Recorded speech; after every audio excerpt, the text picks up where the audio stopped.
Welcome back to the Cycling Demystified podcast, your weekly fix for all things bike fit. We are going to be joined by the whole team today. We've got the two Matts and me, Wei. So welcome back, and we're going to be talking about saddles again. We've been a bit of a theme lately, so we thought we'd stick to it. How long will we stick to it is the real question. Yeah, what will we get distracted by? Let's tee it up first. So we've been getting lots and lots of emails, as always, but there's been a bit of a theme lately around saddle pain and saddle discomfort. And lots of riders seem to be coming to us asking to find a comfortable saddle. They know they want to find a comfortable saddle, and they're in pain at the moment. Whether that's pain after riding for 45 minutes or like an hour or 2 hours, something's not right. But they've been for multiple bike fits already. And so they're coming to us in a little bit of frustration, I would say. Well, let's put it lightly. They're very frustrated. They want to find a solution, and they've already invested time and effort into trying to find a solution, but they haven't got to where they want to be.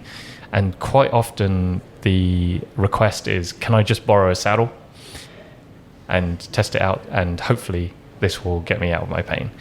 And our answer is normally no.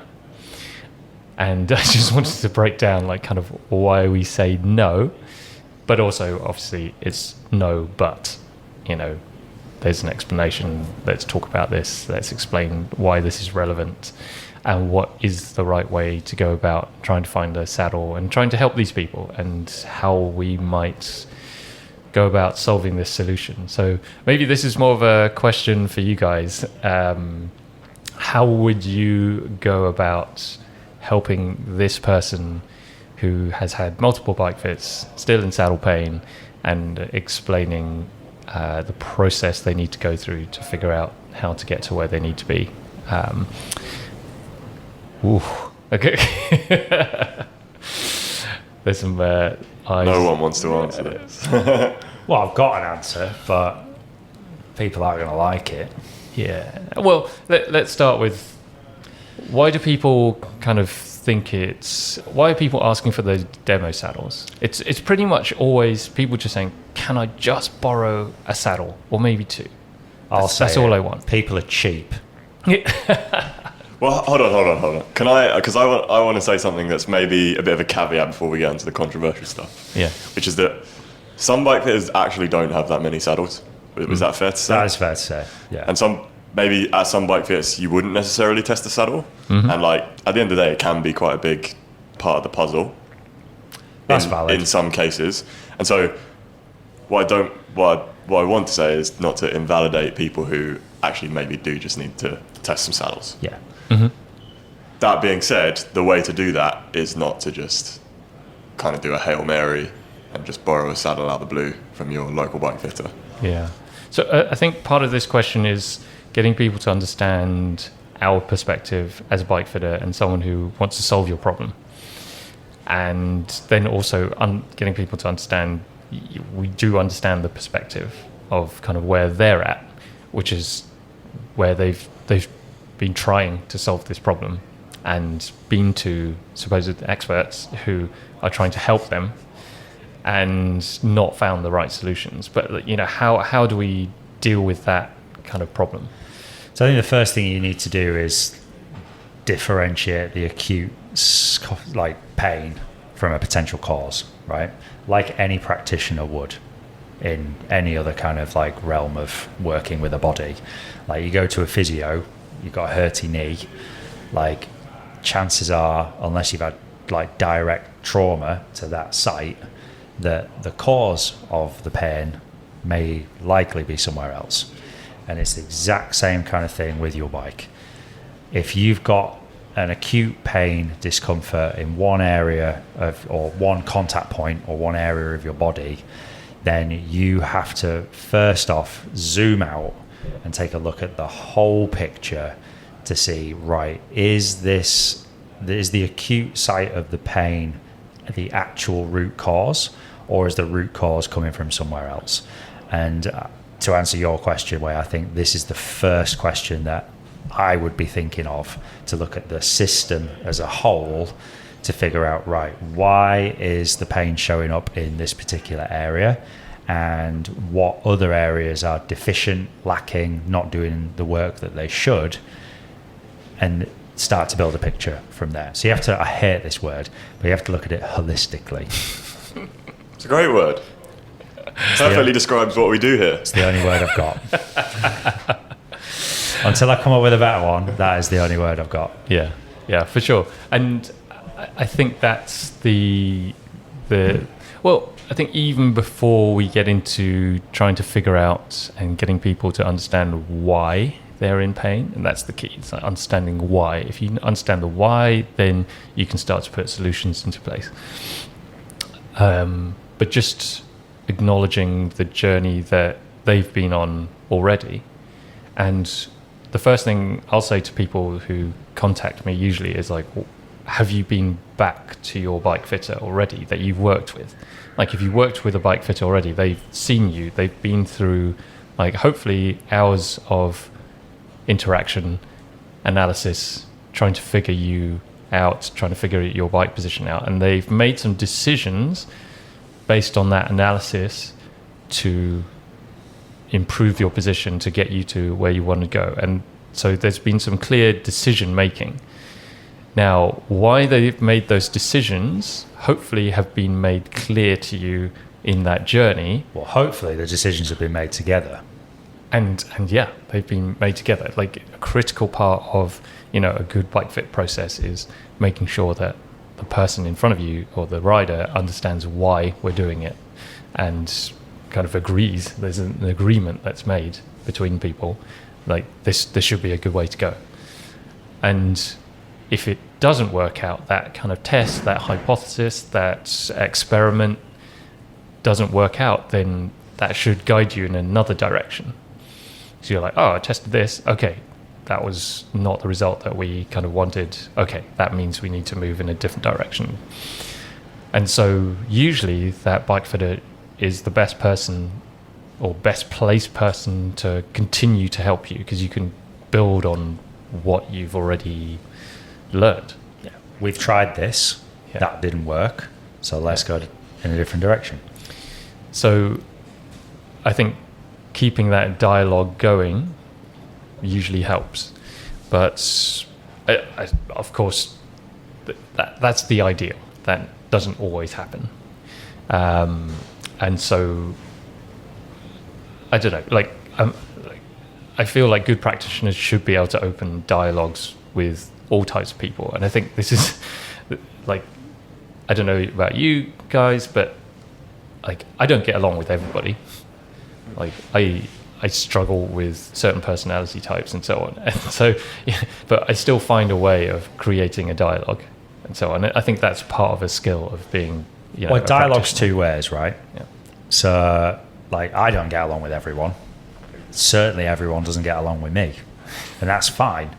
But you have to create the space in which a dialogue can be initiated rather than it coming from one side or another, right? So you have to create a kind of an environment whereby you're setting a tone, if you like, for like, feedback and dialogue is encouraged rather than this is a one and done event. Yeah. And this is where kind of like the fit really starts once that basically like any changes have been made, any bike positional changes have been made, any off bike work has been suggested, etc., etc. That's when it really starts. The fit only really starts when that rider leaves, because that's when the testing process starts. Getting to that point is just coming up with a hypothesis. And you're never really going to know how that's going unless you have feedback and dialogue in an ongoing kind of way. And this is kind of this is why we get so many emails and you're always on the phone, etc., etc. But if we're not, and we don't get that dialogue and we don't get that feedback, we don't know if we've done a good job. And that rider might be, it might all be super cruisy and it might be great, or it might be that certain things could be better. And in order to grow and get better as a practitioner, you have to know. Otherwise, you're literally putting your finger in the wind. Yeah. So the first way to kind of do it is the most important thing is to set a tone of encouraging dialogue and feedback post-fit. Otherwise, you're literally, you're stabbing in the dark. Would you, if someone's come to you and they haven't got the result that they wanted to, you can kind of understand why they might be a little bit apprehensive about coming back again. And maybe some people are kind of a little bit more silent than others. They're just like, oh, that didn't kind of work. And that's fine, but you have to create the space to give that person the opportunity to come back. Yeah. If they choose not to, that's not on you. You have to at least provide some sort of explanation. Yeah. Like, I'm interested to know if someone's emailed you and I was just asked if they could test the saddle because they had a bike fit and their saddle wasn't comfortable. Like, to what extent have they inquired about or been informed about possible reasons why that saddle might not be comfortable? Well, that's why I always try and encourage people to go back to that initial practitioner, because they should be providing that answer. Well, what's been your feedback from these kind of clients who, if you've asked them, have they gone back to their practitioner, just out of curiosity? Yeah, so it is mixed. So it's kind of everything that we've just talked about. So some are saying that the practitioner just didn't have enough saddles, for example, that I could test and I could find comfortable, or I didn't get the explanation that I wanted to and didn't get the feeling that they wanted to kind of really help me or dig any further. It was just kind of, I'm in, do the fit, I'm out, done. Some people just don't get any answer. They ask for the help, but they don't get any answer. But then there's others who just, I think different fitters work in different ways, right? And have different ideas about how to go about solving certain situations. And so I think there's also confusing messages, especially when people go and see one practitioner and then they go and see another one pretty soon after and they say conflicting things. So there's a lot of confusion and just frustration around what should I be doing? What is the right thing to do? And so I think people just end up wanting to try and take it on themselves to figure it out. But then there's even more conflicting information out on the internet, and there's even more. There's just more information. Yeah. Their site of pain is still the saddle, and so the logical thing is, I'll just try and get as many different saddles as possible. And some people put their hands in their pocket and just kind of buy a ton of saddles. Other people will just try and seek out demo saddles or anything like that and just kind of keep plugging away. That's another good point. How much is a saddle these days? Well, 2 saddles and you may as well have had a bike fit. Yeah, 100 quid for a saddle these days? Average. That's on the cheaper end. Yeah. That'd be great value for a saddle. But yeah, that's, Well, if you think about a 3D printed saddle, you're at a bike fit. Pretty much. Yeah, 300 With carbon quid rails, you're at a bike fit. Yeah, for sure. Set of wheels, and bike stuff's expensive. But the cheap saddle might be the best saddle. But this is the dilemma, and I think it's one of finding someone you trust. How do you pick a practitioner who understands your particular situation and pump it into Claude, mate?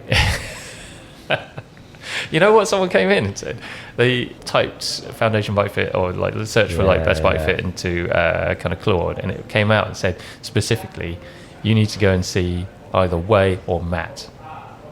Well, they're the only people that work here. 2 Matts and 1 Way. 2 Matts and a Way. But specifically, they were like, so I've got to come see you. But actually, I figured it out. I had someone like that who said, because we always ask a question like, how did you find us? Yeah. It's on the questionnaire. We like to ask it in the session as well.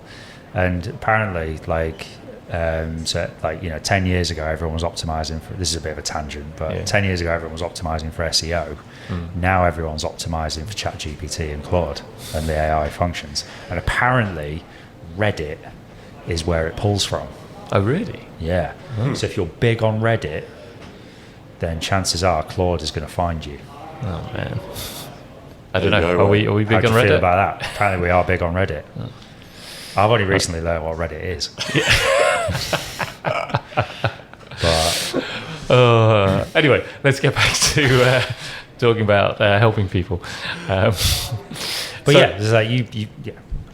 Sorry, go on. Yeah. I'll go you on tangents again. Yeah, you carry on.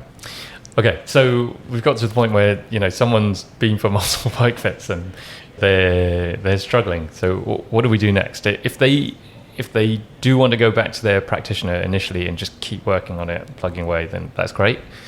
Yeah. If they run out of things to do, maybe run out of knowledge, run out of saddles, run out of ideas with their practitioner, I think that might be the time to seek out some help from someone else. Yeah. I mean, what I would say, if I ever get an email like this, I would often suggest that, first port of call is their original practitioner. But I would give them some prompts in terms of things to go back to their practitioner with. Yeah. Because there's themes, right? Like that we see all the time. So, okay, have we looked at things like crank length? Have we checked out things like cleat position? Feet. I was getting there. Yeah. Like, foot Number one. function, like arch support, wedging, like, all of these interventions that can be done at the foot. Like, has that been explored in that session with the original practitioner? A and one, if not, that's a good place to start. And B and two, if they're not able, willing, or otherwise whatever to explore that, then that can give you a bit of a kind of impetus to go and seek someone who is going to explore that with you as the system as a whole in order to get to where you want to get to. Yeah, because bike fitters will do their best to help you with the tools that they have. Yeah. So if you don't have an adjustable crank, for example, and you can't test multiple different lengths, then you're going to do the best that you can with the tools that you have, within that kind of crank length that you've got. Yeah. But that might be a bit like the fit yesterday that we did. That was the absolute key to unlocking the rest of their kind of comfort. Yeah. And sometimes it performance. makes no difference. Yeah. But the beauty is in the knowing. Yeah, exactly. So understanding why. Yeah. Why have we kind of unraveled all the different possibilities through it? And maybe you can't do it in one session. There's a reason why we offer follow-up sessions, because as you just said, we don't know until you go and test something, spend some time riding, spend some time adapting to the new position, and give us some feedback that we're like, oh, okay, right, we're going in the right direction. And sometimes, just anecdotally, people go away for quite a while and they're testing stuff, and then they stumble upon something else, and they're like, oh, actually, this made way more difference. And then we go, okay, that explains why this method that we've been using doesn't work. Okay, well, this is the direction we need to go in now. And it's like, okay, great. But I think riders themselves need to be invested in that process of testing and seeking stuff out. And I think that's another part of the equation. It's a question of ownership. Yeah. Like, you own your fit. No one cares as much as you do. Yeah. I'm sorry to say, they don't. So if you're not willing to take ownership of that testing process and are willing to give it time, patience, note trends, note what feels good, note what doesn't feel good, when, how, what, under what load, etc., then you're trying to build you don't have a picture of why things are how they are. And your practitioner, whoever they might be, is then they're not as well placed to help you. Yeah. And I'm not saying go information overload. Like, I don't care what wattage you did one Sunday in March in 2024. I literally don't care. What we care about is trends over time of what interventions felt like. Yeah. And your experience kind of on the bike. So if you're not taking ownership of that, if you're outsourcing that responsibility to someone else, the bike is never going to feel as good as it could, because no one cares as much as you. Yeah, absolutely. And I think that's the reliance on the bike fitter. Like, especially if people have been to multiple practitioners already, usually that's a bit of a red flag for me. Massive red flag. Same with coaches. Yeah. Like people have been through multiple coaches. Yeah. Like, and you know, In quick succession. in quick as well. succession, and you know, they come to one of us. Like, I'm just like, okay, what gives? Yeah. So, yeah, especially if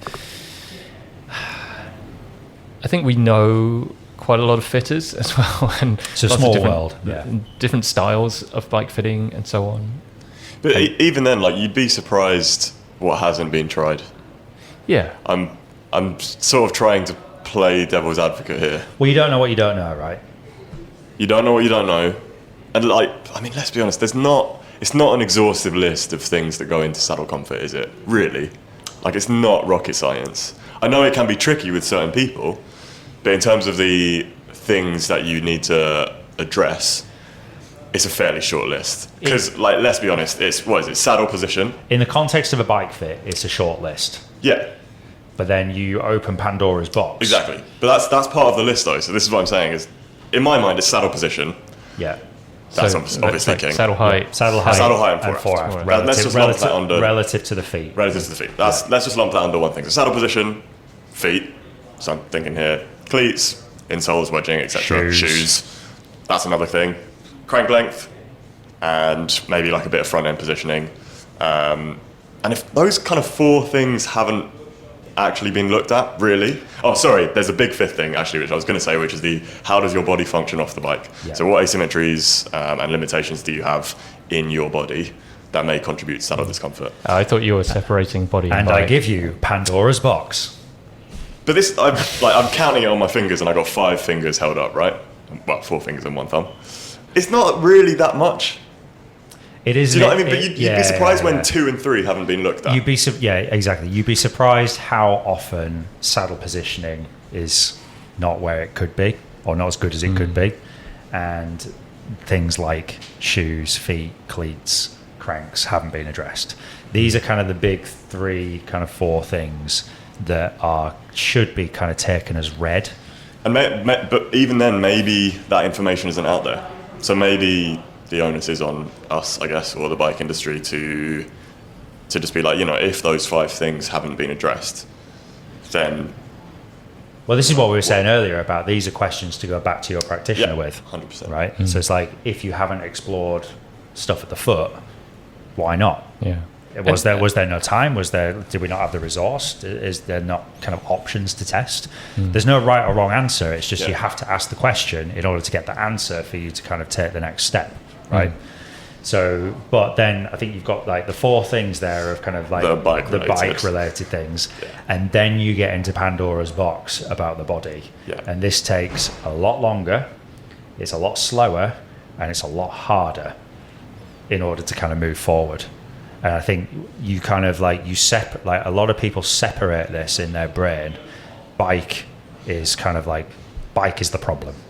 Like, it's a bike fit. I'm getting my bike fitted. Whereas actually the bike is the easy bit. And that is, well, I say easy bit. It should be the easy bit. Often it isn't. But it should be kind of like the thing they create in the environment in which to move is the straightforward bit. Well, it's also the first thing that needs to happen, right? Yeah, that's the prerequisite of good movement, is to create an environment in which good movement can be created. So if we separate, let's say, bike fit with body movement, just for this like conversation, then you absolutely need to get your bike fit right. So your saddle position right, you get your cranks right, you get your shoes right, you get the cockpit right, before you kind of get into other things. And I think that's maybe where some of the frustration comes from when people have been for a bike fit. They assume that their bike fit is correct. Don't know Correct. that word. Correct. Inverted commas. Yeah. And so then surely the solution, if my bike fit is correct, but I'm still getting saddle pain, then maybe it's the saddle itself. So then it seems logical that you would just request to test different saddles. But from our perspective, we don't know if the bike fit is, air quotes, correct. Could it be better? There is no kind of perfect position. There's just different choices, as we say. But all of those different 4 areas that you talked about, saddle position, cranks, cockpit, etc., all of that has like a massive impact on how that saddle feels. Yeah, there's a cascading effect. Yeah. You might have the right saddle, but if you put it in the wrong position, then it's always going to be uncomfortable. Yeah. Well, we always say the anecdote we always use whenever we tinker with saddles, we always have our favourites. There's about there's 2 or 3 that we all get on with well. If we put them on in the wrong place, they don't feel good. Yeah, yeah. So yeah, and this is the, I guess, the issue that we need to figure out when someone comes inquiring with us. Have you exhausted all the easy stuff first? Have you exhausted all the bike fit possibilities? Because that is the easy stuff. If that hasn't been done, then we need to do it, and it should be relatively straightforward. But still, you still need to go. If you start working with another practitioner, you almost have to start from scratch again, because that practitioner doesn't know what's happened before, and they can't understand what decision making's already happened. So you kind of have to start from scratch, which feels really frustrating, because someone's already been through that kind of process already, as a rider, as a client. But as a practitioner, if you want to be comprehensive, then you have to go through all of that kind of process, or whatever process you put into place. And I think that's where usually the process can kind of hit a bit of a roadblock. I think people are just like, I don't want to have to go through another 3 hours of testing or doing this stuff. Done this already. Yeah, done this already. I don't know. What would you guys say to that? I think you just have to be open-minded as a client, and you have to be open-minded and open to the process, and take, as you were saying, take ownership over your own health, basically. Because saddle pressure, especially where you don't want it, can be a pretty big thing. Yeah, people come back and say, "Oh, do I just need to live with it?" Yeah, is this just a degree of pain that you should expect from a saddle? So it's like, how much do you value your health, essentially? Yeah. Should saddles be comfortable? Should we feel any pain? I feel we need to define comfort here. Yeah. Okay. Because we need to set realistic expectations, right? So, for your average kind of club ride on a Sunday, do people even go on club rides anymore? Yeah. But you're going out for sort of 3-4 hours on a Sunday, you should not really kind of be in any pain. You ride your bike for 4 or 5 days, back to back, you're going to feel something, because you're not sat on a sofa. So it's the expectation of kind of what is pain, what is contact, what is support, what is discomfort, and kind of finding where you kind of sit within that. Now, a lot of what we're talking about is genuine pain, and kind of things that are going to turn into problems, right? Yeah. But you are going to feel a contact with your saddle, and that is okay if the contact is in the right place. Yeah. If it's through the pelvic structure, if it's relatively even on both sides, that's kind of okay. I was going to say, interestingly though, because a lot of the issues that often go unsaid until halfway through a fit related to saddles is numbness, which I think people find weird, because it's kind of not pain. Yeah. But you still shouldn't have to live with it. Exactly. So it's kind of what are you feeling? And is that positive or negative, basically? And then you have 2 pathways to go down, basically. Because I go out on my bike, I feel my saddle, but I feel it on pelvic structure, on bone, and it's even on both sides. And I'm all right, cool. Yeah. I think the easy test is if you get off the bike, do you still feel discomfort? Yeah. Do you still feel pain? Do you still feel numbness? If the answer is no, then you're probably fine. But do you know what? I get the impression, I do get the impression sometimes that people think that numbness is just part of it. Yeah, it's because it's been... Let's engage our brain here, people. It's because it's been glorified in cycling law for the last 50, 60 but years. just on a base level, cutting off blood flow to the important bits. Should we be doing that? Yeah, but there's book smart and street smart, isn't there? A lot of people don't have a lot of common sense. Read a book, guys. I mean, like, numbness only lasts for a certain amount of time, right? And so if it disappears after like an hour or something, after you get off the bike, then maybe you just forget about it. But this is what I mean, because it's not pain, technically. Yeah. It's the opposite of pain in some ways. But then this is kind of like our responsibility as practitioners to explain how a saddle should feel. Yeah. And like, okay, this is what we're looking for. This is kind of acceptable. This is not. Yeah. And we explain it very much as, are you in control of what you're feeling? So I've said this like a million times, but are you being subject to that discomfort, pain, or numbness? Did you choose it? You know, no, I don't think anyone chooses to be numb at any point. And so if you're experiencing that, you're just being subject to it. And so something can change in order to make that better. I mean, there will always be outliers and difficult cases and so on, but I think for the vast majority of riders, you can be in control of how you feel. Yes, if you ride for days and days and days, if you sit on anything for days and days and days, you're going to feel more pressure, and things will probably get sore because your body's not designed to do that. But you should be able to go out and enjoy yourself and not have to think about the saddle. I think that's the other thing. Like, Well, I just think about the bike in general. yeah, you just get on and do it, right? Yeah, go and do the thing. Stop thinking about the thing. Go and do the thing. Yeah. I just want to say as well, like, say to your bike fitter if you've got saddle sores or if Yeah. you've got just say it at the start. Like, we've heard it all It's before. not a taboo. We literally hear it every single day. We're not going to think you're weird. Yeah. Just say it, because the amount of times that people say it halfway through the fit, just because, or you have to prompt them because you kind of know. Yeah. Just say it at the start. Like, we hear it every day. It's fine. But that's part of the skill of being a practitioner, that creates an environment where you feel Yeah, you can that's talk true. about it. Beat it out of people.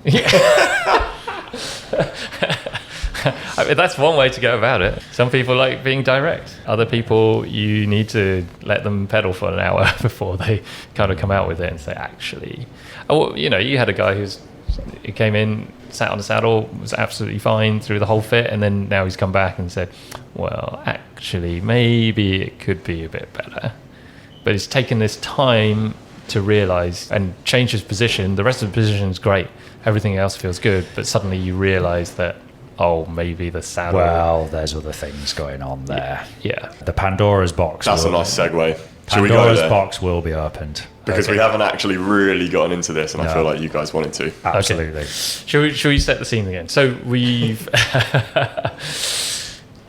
if you've gone through a bike fit and you feel like the position is good, you've explored everything, and you've tested all these other things, and your leg feels great, the extension feels great, your reach doesn't feel too far away, you feel comfortable through the rest of your body on the bike, but you're still getting saddle issues.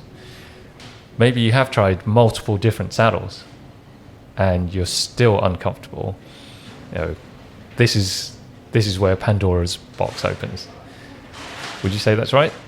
Like, is this where you I guys would go? have said it before then, but Yeah. yeah, let's go with that. Yeah. Well, it's always a factor. It's always, and I think this is where like you have to work on the body and the bike in conjunction. Okay. You can't do one then look at the other. The bike doesn't do anything unless So there's what's a body on it. What's Pandora's box, Matt? Off bike function and strength. So how your body moves, Yeah. what your body's capabilities are, how Yeah. mobile you are, Yeah. how strong you are, Correct. how you know. All of the good things. And why is this so closely related to saddle comfort? Because surely that is nothing to do with saddle comfort. Oh dear, Matthew. He's poking the bear. Oh dear.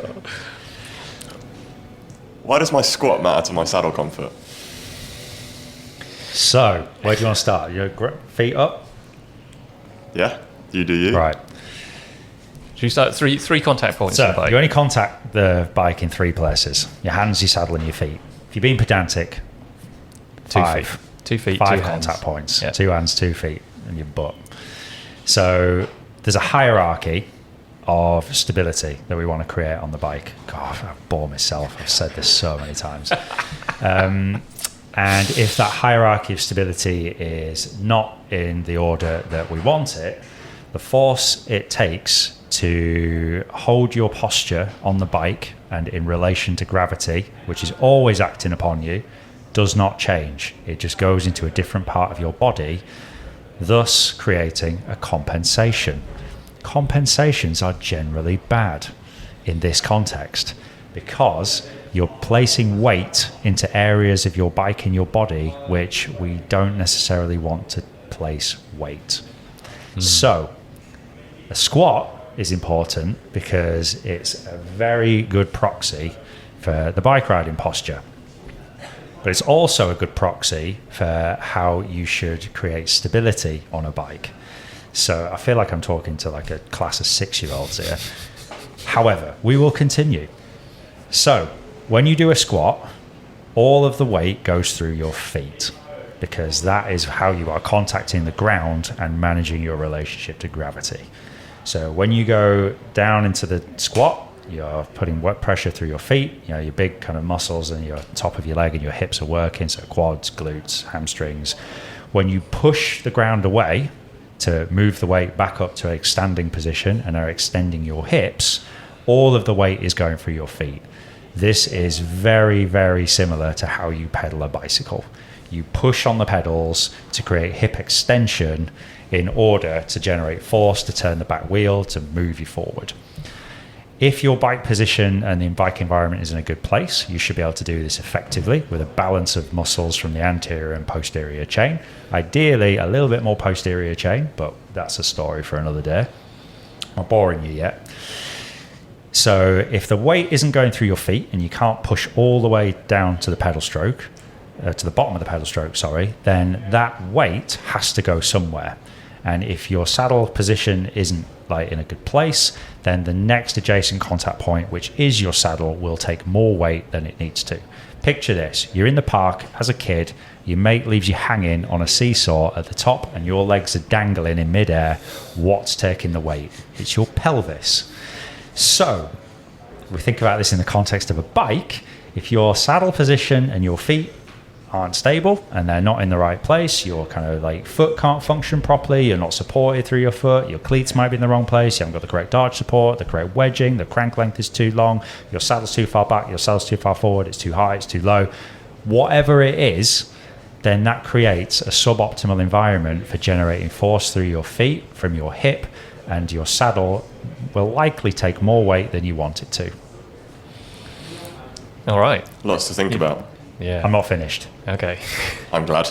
If you can't create good force from your hip to create extension as you push through the pedal stroke at the bottom, then you are going to also place more weight on your saddle, because the more weight you put through your feet, the more you will lighten the load on your saddle. You effectively lift yourself off the saddle slightly with the force that's going through your feet, which is why World Tour pros who ride around France for 3 weeks non-stop, with the odd rest day, can basically sit right on the nose of their saddles and do so in relative, keyword being relative, comfort.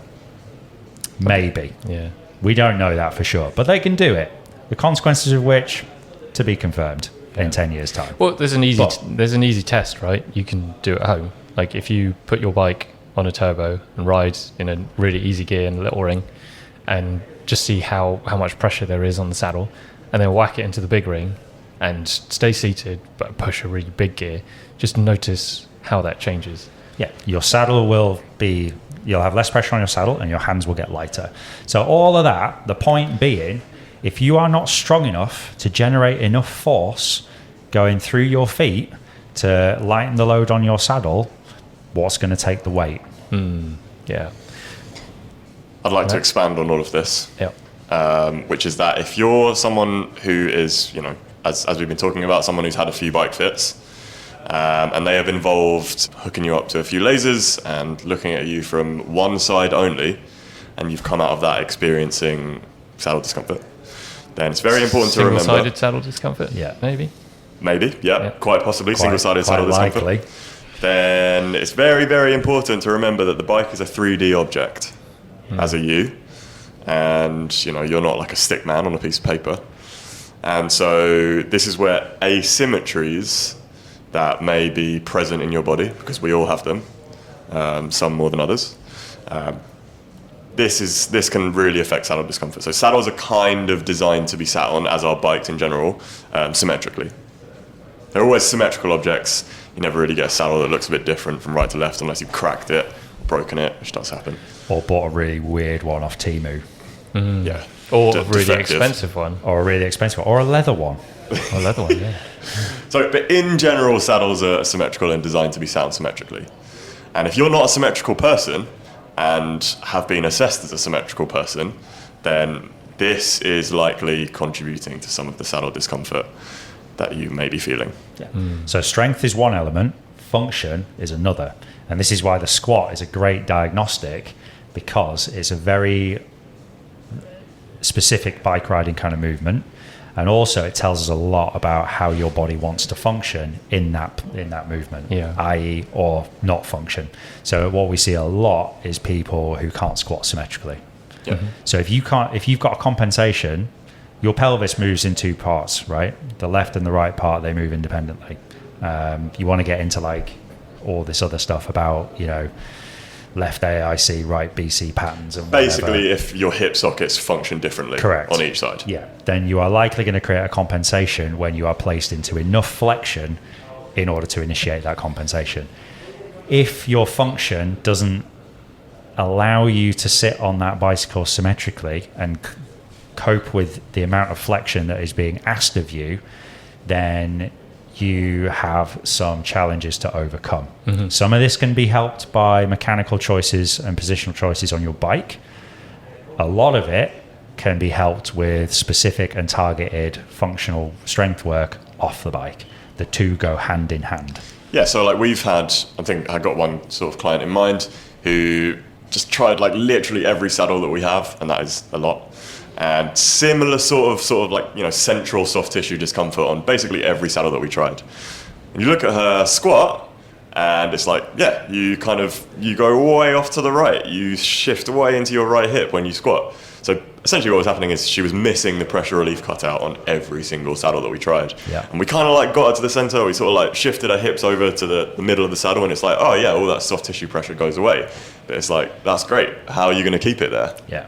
If you can't function in that plane of motion, then if you're not symmetrical, then you have some work to do. I'm just going to zoom out for a little bit as well. So I think man, we're in the weeds. But I think I just want to build a little bit of I love this. This is amazing. But also just seeing it from the perspective of a rider or client, I think this is where the tension exists. Because I think the first thing to figure out is, I think a lot of people understand that asymmetry is not ideal when it comes to riding bikes, because bikes are symmetrical and so on. If your position is not correct, then it will create some compensation in your body and create some asymmetric movement pattern as that kind of your body's best way of dealing with a poor position. And so I think most people think that if you simply just put the bike back into a better position, then their body will just shift back into a more symmetrical, balanced position. Sometimes that does happen, quite more often than not, then that doesn't, because you've already taught your body to move in an asymmetric position. Cycling is a repetitive sport. You're doing 10,000 pedal strokes an hour, and so you ingrain a certain movement pattern into your body, and that kind of holds. But changing your bike position then allows your body that opportunity to find more balance again. But just putting yourself back into the bike riding position might not be enough. And I think that's where some of the friction exists of like, okay, I'm in the better bike riding position, but I'm still a bit uncomfortable. I'm still not quite where I want to be. What do I do? Tell you where the friction exists, in lack of patience. Very, very true. Yeah. So the body is a fickle thing, right? But given time and space to make adaptations, it can. Sure. Right? Yeah. So you as a rider, or we as riders, I count myself in this as well, have to afford the body the time and the space and give it the chance to change its patterns, right? So if you've changed your bike fit and you go out and smash, your regular 100, 120, 100 mile ride, max power or whatever, your body is not going to accept the new position. It hasn't got a chance, because the workload is so high that it just has to get the job done. So your bike fit and your bike environment allow you to create good movement, but then it's down to you to create that movement and ingrain it so that becomes the new norm. And this takes, or can take, an obscene amount of time, more time than people are willing to give it, I would offer. Yeah, I think as you were saying, Chan, you need to practice. You need to. Bike riding is a skill, and it needs to be practiced. Movement is a skill and needs to be practiced. Yeah. And if you're practicing bad movement or suboptimal movement or old movement patterns, then you're not going to be able to ingrain new ones. It's like practicing a piece of music, right? You get something that looks like like a spider's crawled over like a manuscript. The first thing you do is slow it down. Yeah. Get the pattern ingrained, so under your fingers, or like if you're playing piano, whatever it is, and then you speed it up. It's the same thing with your bike position. You have to practice good movement, and in order to add more load, to stress it, and then see where it breaks. Yeah. And that is the way. Yeah, I do think though that a lot of it's, you hit the nail on the head, is about intensity or volume or the amount of stress that you apply to your body, because the body will react immediately to any positional change. It has to. Like if you change your bike position, you're fixed at the feet, fixed at the hands, like your saddle's in a certain place. So your body will automatically. It'll do something. It'll do something. Do something. Yeah. But the trick is to ingrain new or better movement pattern, and if you go into the red, if you stress your body enough, that I'd say a good way to think about it is like, can you think about your movement? Can you be conscious of your movement? Are you intentional? Are you intentional about movement? With your movement? If you suddenly smash way above threshold, then it's very difficult to be intentional about your movement. Your body's just doing what it knows best, and usually that's the ingrained movement pattern or old movement pattern.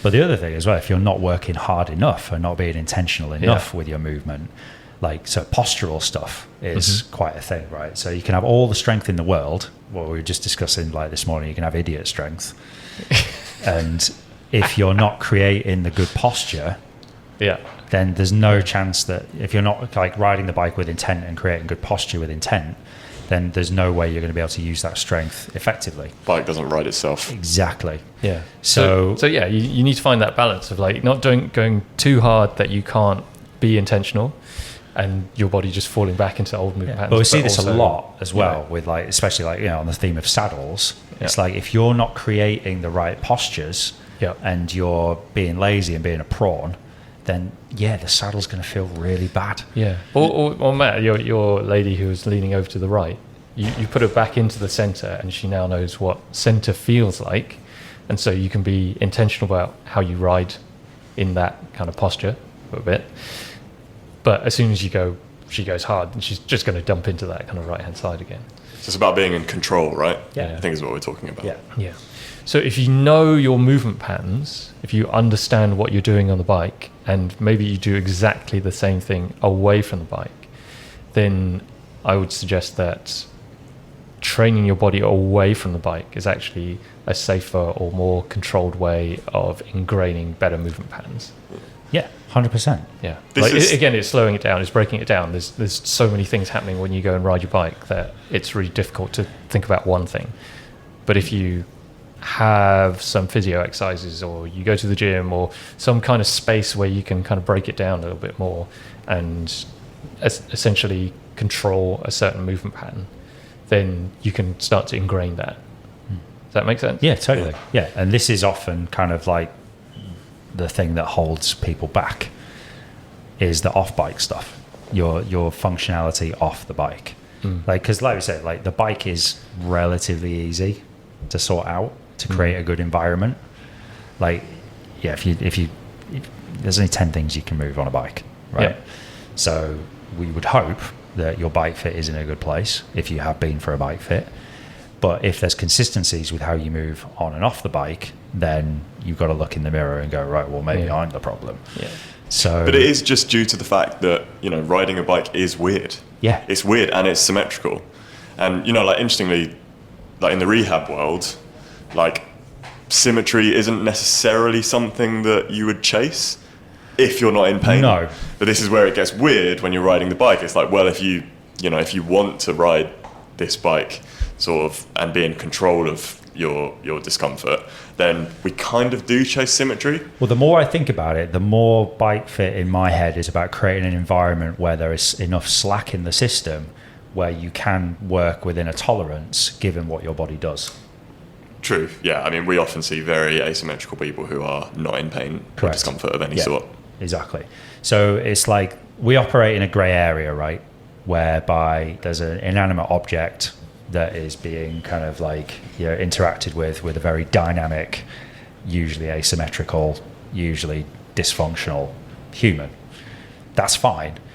But it's about creating enough slack in the system whereby there are some kind of, we can get away with some stuff, but also you're not relying on the slack in the system in order to be able to get away and do the stuff. You're actively working towards better function, better symmetry, better strength, or being able to use your strength in a better way in order to do the thing. Mm-hmm. And the two have to coexist together. You can't just do one. Like, I don't ride my bike anywhere near as much as I used to, but I can get away with it because I've ridden my bike loads in the past and I am religious about my gym. Mm-hmm. And I can sort of get away with it up to a point. That's kind of my choice. I'm responsible for that. But the two have to go hand in hand if you really want to make your bike feel good. The environment has to be right. There has to be enough slack in the system to allow you to kind of like a bit of wiggle room when you get tired, because you will get tired. And then you have to work on striving for better function off the bike in order to enhance your experience on the bike. And that third point is where people fall down. I think just to add to that, then I think there has to be a calibration of expectations. Because if you ride your bike for days and days and days, it's very different to riding a bike in a 1 hour crit situation. And so saddle comfort is relative to kind of what you're trying to achieve. And so, you need to take that into account. Like there's no way we can test a person's position and saddle for a multi-day ultra in the studio. Yeah. Really.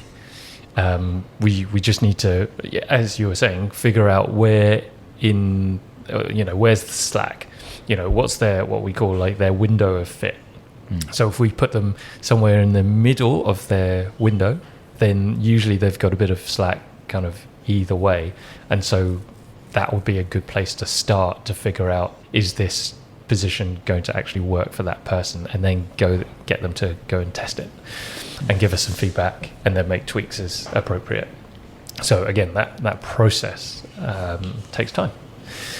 And I think the frustration of seeing multiple practitioners and still being in pain, and usually by that point, like, pain maybe become chronic, where it's just like it's always there, like the want to like kind of just solve something. Like, if we could give someone a pill that would take away their saddle discomfort, like they would take it like there and then because they just want to get rid of this discomfort straight away. Well, if it was that easy, we wouldn't have a job, would we?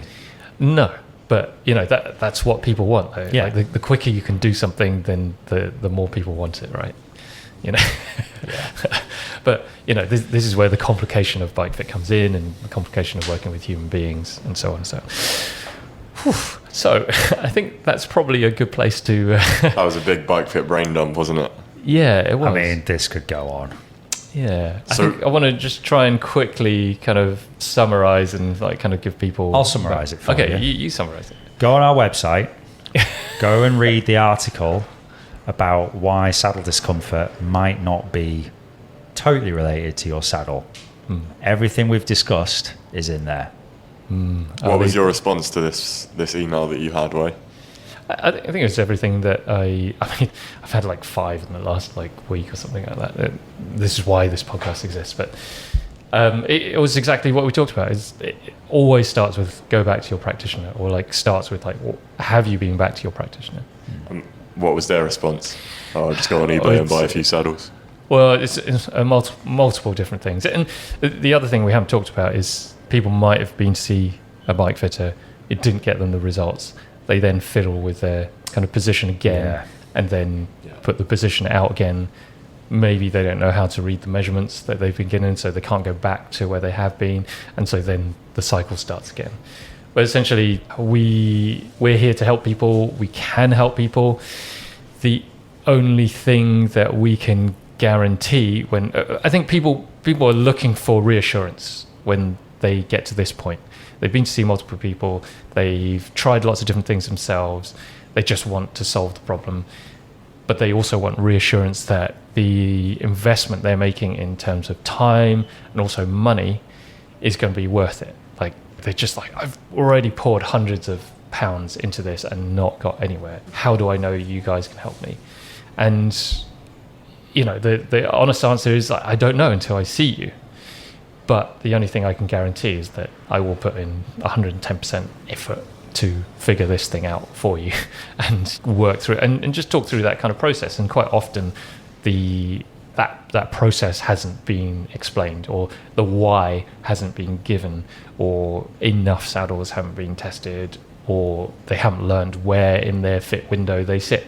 Are they towards the front end of their window, and therefore the bike will feel good in this situation? Or are they towards the rear of their kind of fit window, and therefore the bike will feel better in like this situation? And it's understanding the why, really, that's the critical part. Yeah.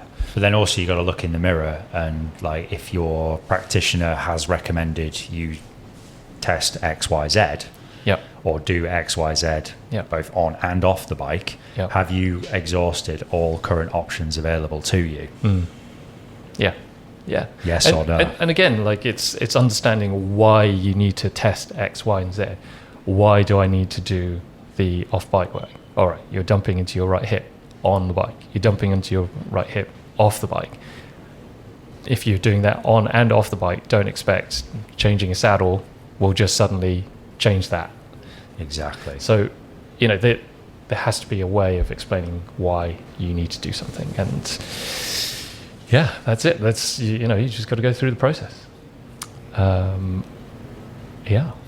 Maybe we should get into another episode on like kind of maybe more specific saddle issues that people come up with, and maybe some of the kind of fixes that we have seen, whether that's like kind of numbness or kind of rubbing on one side, or like just pressure in a certain area, some of the tools that we can use. But hopefully that episode there gives you some context about kind of where we're coming from as bike fitters, but also where you could be as a rider, and how to go about actually solving your issues. Go read the article.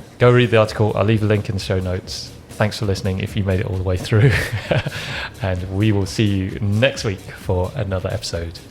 More saddle chat. More saddles. More saddles. All right. Take care, everyone. Happy riding. If you made it to the end of this episode, thanks for listening. If you enjoyed what you heard, do leave us a rating or review, as this really helps other riders find our podcast too, and motivates us to keep making more episodes. Thanks for your support, and catch you on the next one.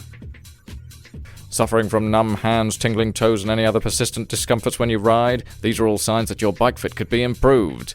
If you're bike fit curious, get in touch with Wei or Matt by emailing info@foundation.fit or finding them on Instagram @FDN_bikefit. Until next time, keep on spinning.